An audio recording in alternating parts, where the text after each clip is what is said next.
A family of 4 has tragically died in a house fire, but the details of this case are really strange. Around 4 a.m. yesterday morning, a neighbor of the Prusner family woke up to see a glow coming through his window. He said he grabbed a cigarette and a coffee, and then noticed the house next door was on fire. He reportedly tried to get inside and help, but even Ferguson police had to back off several times because of the intensity. As we know, the victims here are Bertie Prusner, her 9-year-old twins Ellie and Ivy, her 6-year-old Jackson, and 2-year-old Millie. This is a Facebook post Bertie made the night before they died, reading, quote, "Making today one of those live each day like it's your last kind of days.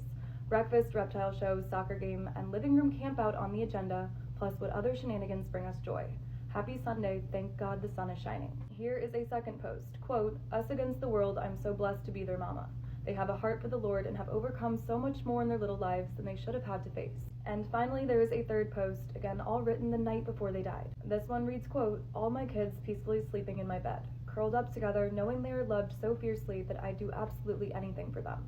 This is my favorite moment." So what to make of this, we don't know, but it's clear that all 5 of them were in the mother's bedroom when the fire happened, and that neighbors and police have found it really strange that seemingly no one in that house was waking up. Today, many people are coming forward to describe Bertie as a treasure and a wonderful teacher who loved her children and her family. Social media comments insinuate that there may have been an ongoing divorce and custody battle, but this hasn't been confirmed by police. Right now, police are describing the case as suspicious, and they won't know how the fire started until further investigation. We have a lot of new information on what has happened to the Patel family. If you've been following, you know it was a miracle the Patels survived crashing hundreds of feet off the San Mateo coast. Dharmesh Patel has since pleaded not guilty, with newly released documents revealing his version of what happened. Dharmesh has told investigators that on the morning of January 2nd, his family was driving to Montera, where his brother lives. He went on to say that leading up to the crash, he had already stopped at 3 gas stations because the Tesla dashboard sensors were indicating low pressure. So per Dharmesh's statements, when the family got to the Pacific Coast Highway, the car began to, quote, "feel different." He claims that when they went off the cliff, he was actually trying to pull over to check for a flat tire. The thing is, after hours of waiting for rescue, Neha Patel immediately and repeatedly told an officer, quote, "He drove off, he's depressed, he's a doctor. He said he was going to drive off the cliff, he drove off on purpose." This completely supports witness testimony and the state's case, arguing that Dharmesh very clearly pulled a U-turn before driving off. We also now know that while recovering in the hospital, Dharmesh was asked about said depression. He said he wasn't really, but was feeling down because times are bad in the world between war and drugs. You may have also heard that Dharmesh's wife doesn't want her husband in jail, but I do want to clarify the statement comes from his attorney. Those actually working the case have said, quote, "Regardless of whether she is cooperative, we believe we have sufficient evidence to prove the charges beyond a reasonable doubt." So with that, Dharmesh is expected to be seen back in court for a hearing on June 12th. From what I can tell, he's still ordered to have no contact with family, but all of the new information here comes from a 3-page court affidavit released last week.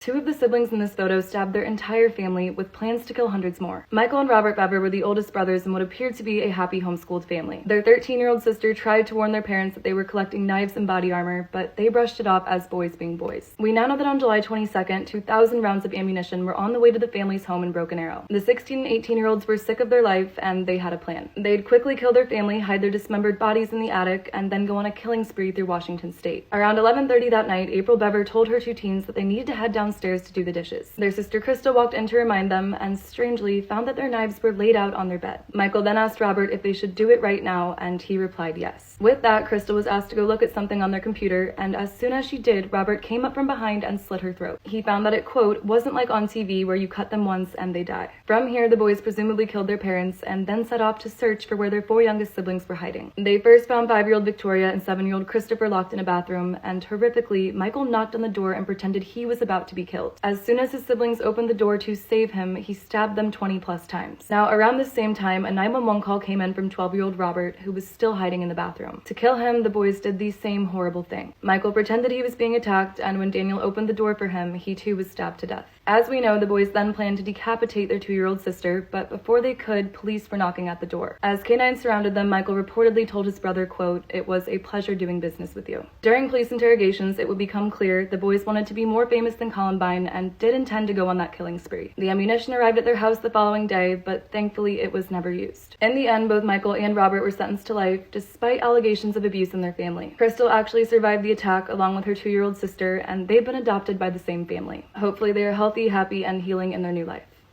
Prosecutors will not seek the death penalty for the murders of Kaleo and Roxy Coleman. If you don't know, Matthew Coleman is accused of killing his 2-year-old and 10-month-old because he believed his wife had passed on serpent DNA. He's confessed to shooting their kids with a spearfishing gun 29 times, yet he pleads not guilty. According to prosecutors, on August 7th, the family was just outside of their Santa Barbara home packing for a camping trip. Seemingly out of nowhere, Matthew picked up the kids, put them in the van, and drove off. Immediately, Abby Coleman called 911, but at first she didn't want an officer to come out as she thought they would all be back soon. That following day, on August 8th, Abby changed her mind. She reported her family missing and, with police, used Find My iPhone to track her husband's last known location. With this, it became clear Matthew had driven Kaleo and Roxy into Mexico. FBI at the border was alerted to be on the lookout, but by this point, he was already carrying out his plan. As confirmed by surveillance footage, around 3 a.m. on August 9th, the three were seen leaving a Rosarito hotel. From here, Matthew just started driving. At 3:12, he texted Abby that things have been rough, but he's finally gotten some clarity. Tragically, we know that shortly after that message was sent, the kids were killed on the outskirts of a remote ranch. Matthew attempted to hide their bodies and then disposed of the weapon and bloody clothing in a nearby creek. Now, while the kids were found by 7:30 that morning, back at home, no one knew. When Abby woke up that morning, she got Matthew's message about clarity. She responded with this at 9:24 a.m. and then alerted police that his iPhone was headed back towards the border. Obviously, when Matthew tried to cross back over, the kids weren't with him. In recorded interviews, he discussed wild conspiracy theories, along with how he could communicate with his children. He said 10-month-old Roxy told him Abby was abusing them and that he had to kill them to save the world. So again, today Matthew still pleads not guilty, with the most recent update being that he will not face the death penalty. Court records also reveal that he and Abby shared mutual interest in these theories, but his beliefs reportedly grew stronger. Investigators say that they have and will continue to treat Abby as a victim in the case.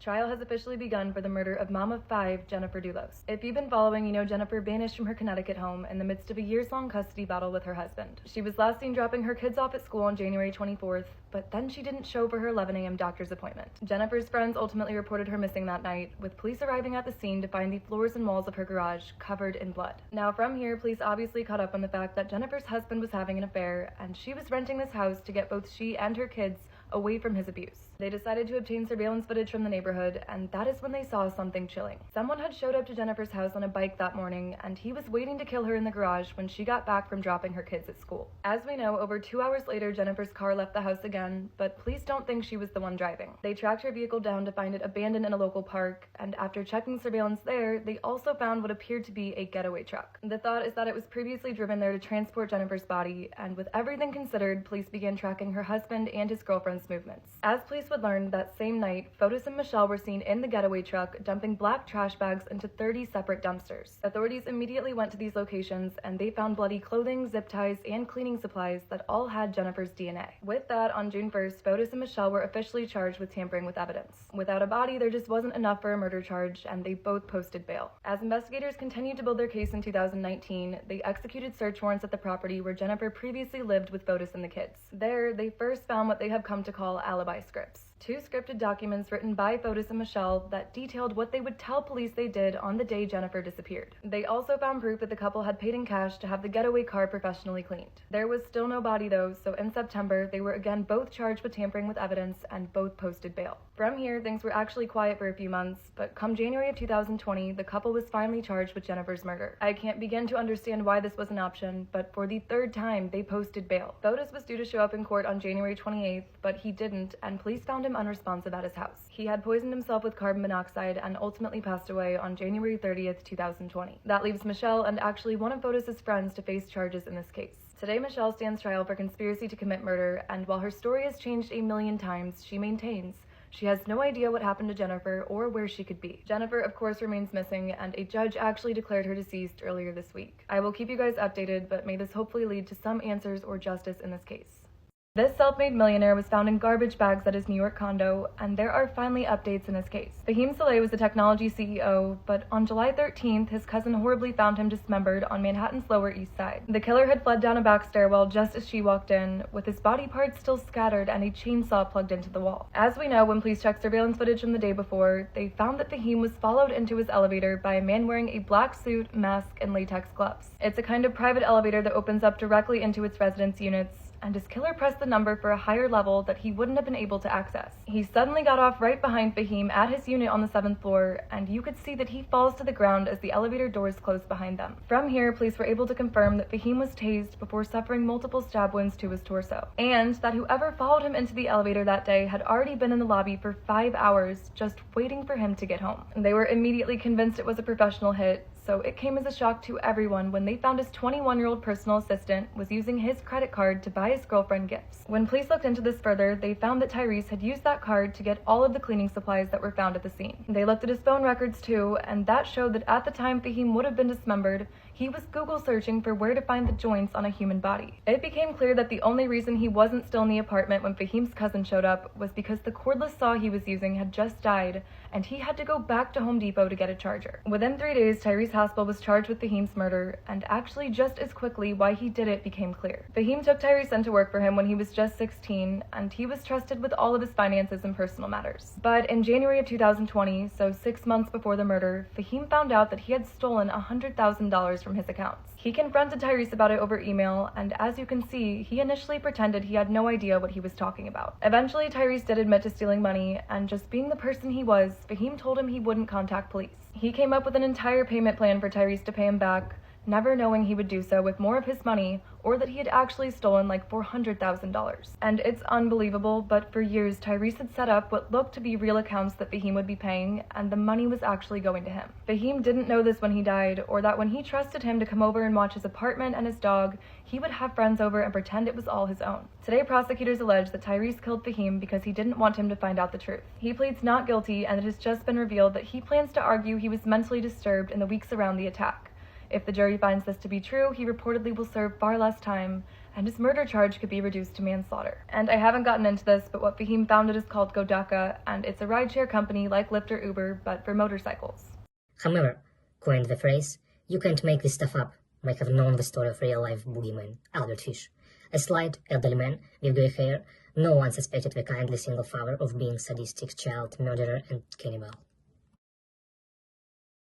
There are finally updates in the case of the father who drove his family off a cliff. If you've been following, you know the Patels survived crashing 250 feet off the San Mateo coast. Dharmesh Patel has since been charged with attempted murder, but last week, his wife pleaded with the court to let him come home. She said that he's her best friend, their family needs him, and that their kids are crying and asking why he's not there yet. It's actually being argued that he's a great candidate for mental health diversion because this was, quote, a one-time psychotic episode. If the court agrees, he will be put on a 2-year treatment plan. Now, still today, prosecutors are arguing that Dharmesh woke up that morning knowing he would kill his family. They reportedly all had plans that day to drive to his brother's house, but he initially said that when they got on the Pacific Coast Highway, their Tesla, quote, began to feel different. He said he was actually just trying to pull over and check a flat tire when they went over, and that just happened to be in a spot where dozens of people have taken their lives. Now, as we know, according to everyone else's account, what Dharmesh said is not what really happened. That morning, police have footage of him speeding down the highway before suddenly pulling a U-turn. That U-turn would have put him here on the side of the road closest to the water,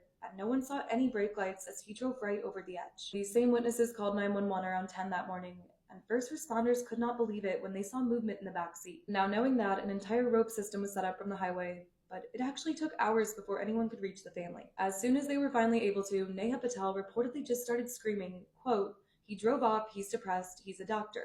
He said he was going to drive off the cliff, he drove off on purpose." From here, the entire family was taken to the hospital, with experts crediting luck and the Tesla itself for their survival. And as for the injuries, it's actually unbelievable. Their 7-year-old walked away with nothing but bruises, but it also wasn't like things were going back to normal. And that same week, Dharmesh Patel was officially charged with the attempted murder of his family. And the immediate reaction was that it must have been an accident, with footage of him gifting neighbors flowers just days before. Then his attorney came forward and said his wife didn't want him in prison, and she just wanted him back home. Again, she has just pleaded with the court, and several doctors actually testified in her favor. Over the past year, Dharmesh has reportedly seen many specialists who say this was, quote, a psychotic episode that stemmed from his fears over current headlines in the world. And they say that his fears over his children had something to do with the news on Jeffrey Epstein, and again, that he would be a great addition to this new program. And basically, this program was introduced in 2018 as a treatment for defendants who are diagnosed with a mental illness that has a direct connection to the crime that they committed. It's not applicable for those accused of, quote, serious felonies such as murder, but Dharmesh is charged with attempted murder. Now from here, a judge will ultimately decide if Dharmesh poses a public safety threat and if mental health contributed to his decision. We basically have the defense and the family siding with this diversion program, but the prosecution disagrees and believes it should be settled in court. Chad Daybell is finally facing the death penalty for the murders of Tylee and JJ. If you know the case, you know the siblings were last seen in Idaho in September of 2019. The thing is, no one knew they were missing for nearly 3 months. Their mom, Lori, has since been convicted of their murder, and today her fifth husband, Chad, is on trial. Now, going back to February of that year, we know that Lori's fourth husband, Charles, filed for a divorce. She had become obsessed with Chad Daybell's doomsday books, and with that, started acting really strange. She became romantically involved with the author that spring, and genuinely thought they were the second coming of Jesus Christ. Now, as we know, Charles then tried to tell police that he was scared for he and the kids' safety, but by midsummer, he was dead. On July 11th, so about 2 months before the kids went missing, he went by Lori's new place in Chandler to pick up JJ for school. As soon as he got there, he was shot to death by her brother, or the kids' Uncle Alex. Unbelievably, it was initially ruled to be in self-defense. This is actually a photo of Lori just after her husband was shot, and this is a screenshot of the message she sent, breaking the news to his sons from a previous marriage. Now, following Charles's death, we know that Lori moved herself, the kids, and Uncle Alex to Idaho to be closer to Chad Daybell. Again, the kids were publicly last seen there that September, but no one knew they were missing. No one knew that the couple had determined them to be zombies, or that they were buried in Chad's backyard. Now, with the kids unknowingly gone, October came, and Chad's wife Tammy suddenly died in her sleep.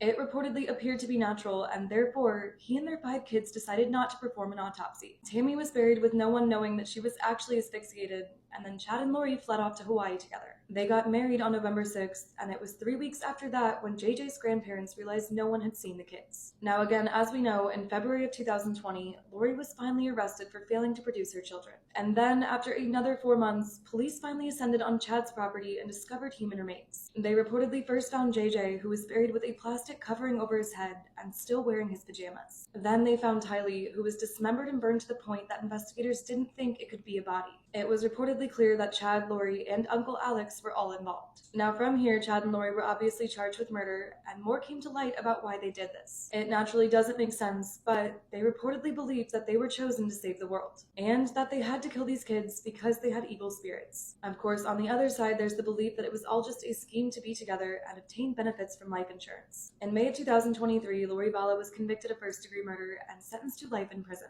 Again, now Chad is on trial, and it's supposed to go on for the next 9 weeks. If Uncle Alex were still here, I'm sure he would have a trial too, but he has also since suspiciously died. It is actually kind of crazy just how many deaths Lori Vallow is linked to. There's Tylee, JJ, Charles, Tammy, and Alex, but then there's also Joseph and Stacy. Future charges are expected, and I will keep you guys updated with the trial.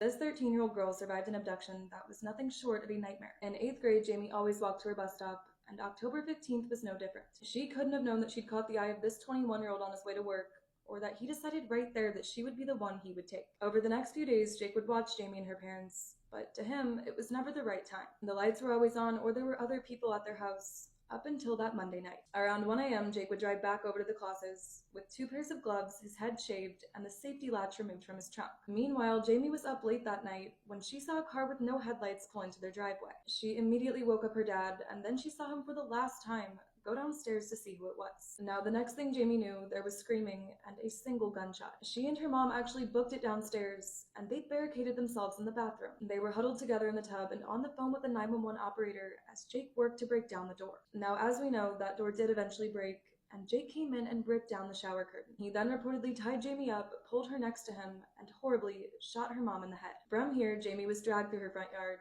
and put in the trunk of Jake's car. They actually drove by all of the police responding to their 911 call, and as you can see, Jake even yielded for them to pass. The pair obviously wasn't stopped, and when police got to the house, they walked into the confusing scene. That same night, officials would determine that they had a double homicide and a missing girl. But there was quite literally no indication of who did this, or what had happened to Jamie. The killer had somehow left behind 0 DNA, and police couldn't find any prints or tire tracks whatsoever. Now, with no leads, online sleuths began questioning Jamie, but police always knew that she wasn't responsible. They also reportedly did everything they could in the following months, but they had no idea that she was here. 88 days later, on January 10th, a woman walking her dog some 70 miles away saw a teenager in the middle of the road. She wasn't dressed for the snow, and before this woman could say anything to her, she said, quote, "Help me, I am Jamie Kloss." Now, of course, this woman knew Jamie from the news and quickly gathered that she had come running from this house next door. They ended up running together to a neighbor's further down the street, and there they all waited for Jamie to finally be rescued. The owner of this residence even guarded Jamie and the house with a gun,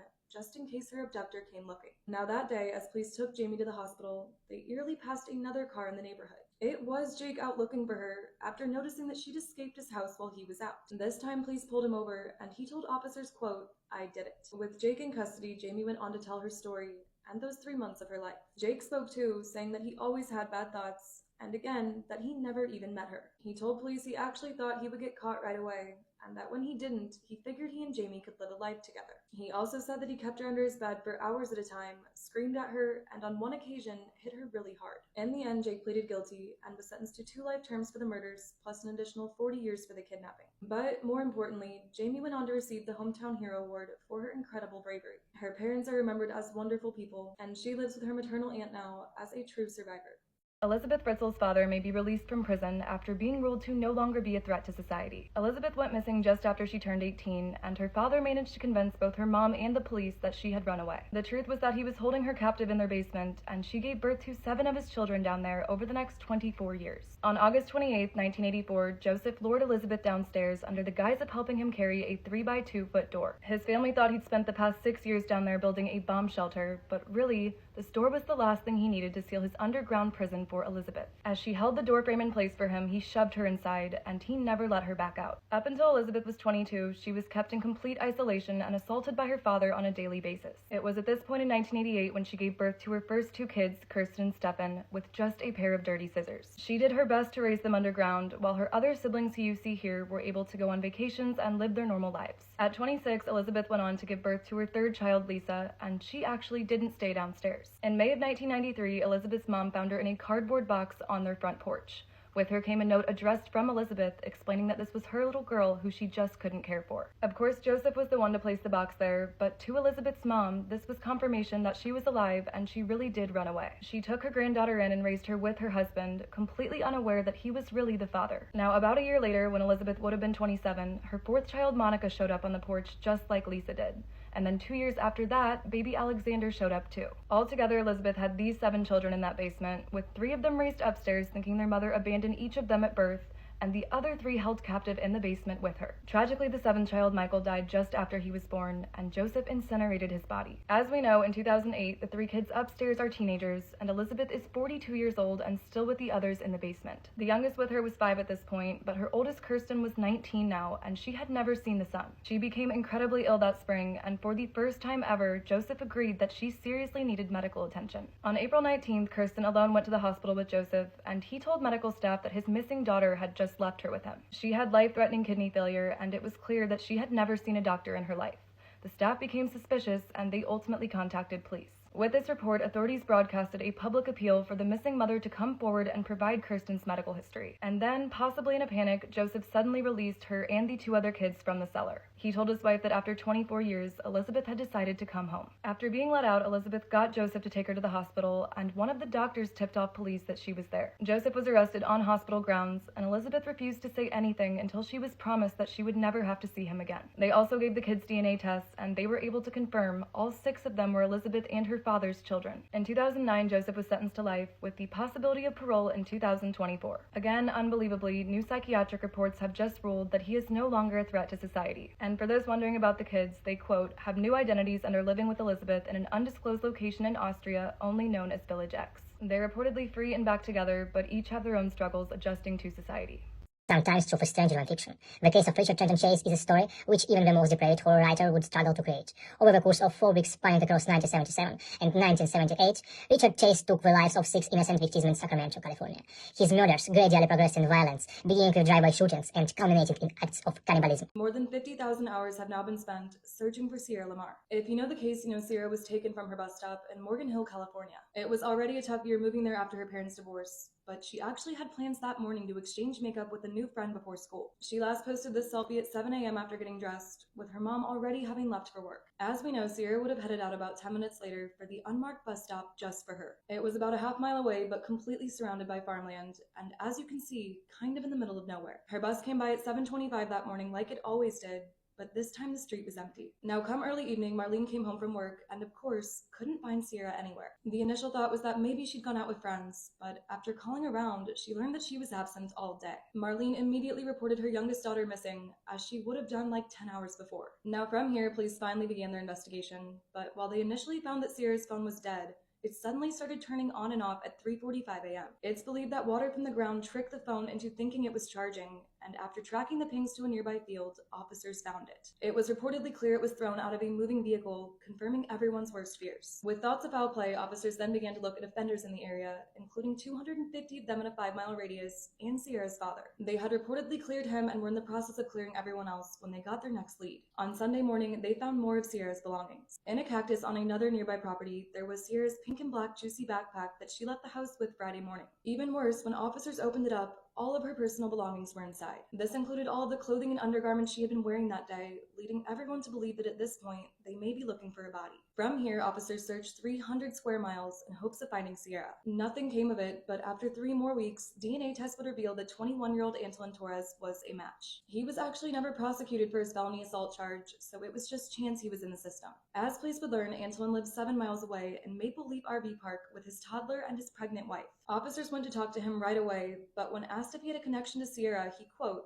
laughed and then said, "I doubt it." They had no choice but to let him go, but they weren't even close to done with him. They had 2 detectives pose as a couple and move into the trailer across the street in an effort to get more information. Again, as we know, these detectives found nothing from watching Antolin, but they were able to confirm that he left the trailer park 20 minutes before Sierra disappeared. They decided to keep on him and keep digging, and that is when they found 3 unsolved attempted abductions that he was connected to. All 3 women were attacked in their cars at the Safeway where Antolin worked, and after retesting evidence from those cases, it also came back as a match. With that, and over 2 months since Sierra's disappearance, Antolin was questioned again. This time he tried to say his DNA could be on Sierra's belongings because he threw out a dirty tissue right where her stuff was found. He was arrested in a matter of days. In the end, Antolin was convicted of Sierra's murder, along with the attempted abductions of those 3 other women. But to this day, he maintains his innocence and refuses to tell anyone what he did with Sierra. Something I actually can't find but want to know is what time he got back to the trailer park that day. Again, we know Sierra was abducted around 7:20, but I feel like knowing when he got back could kind of tell us how far he could have taken her. Sierra is described as a funny, bright, and playful person who always wanted to make people laugh. Anyone with information on her whereabouts is asked to contact the Morgan Hill Police Department at 408-779-2101.